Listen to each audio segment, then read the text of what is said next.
I ran into this last week. Here's what fixed it for me. If you're looking to switch your mobile number from E to 3 UK, follow these simple steps to make the process smooth and hassle-free. Step 1. Check your eligibility.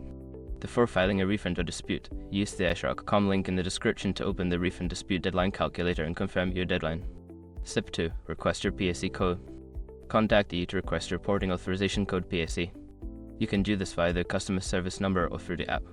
Make sure to note down the code as it is valid for 30 days. Step 3. Sign up with 3.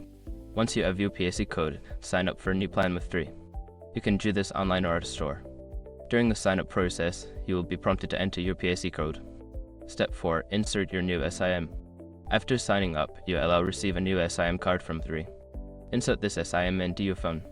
Make sure your phone is unlocked to use the new SIM. Step 5. Wait for the porting process. The porting process usually takes a few hours but can take up to 24 hours. You will receive a notification when your number has been successfully transferred. If you experience delays, check the 3 app for updates. Switching your number can feel daunting, but following these steps should make it straightforward. Good luck with your new plan, and enjoy your time with 3.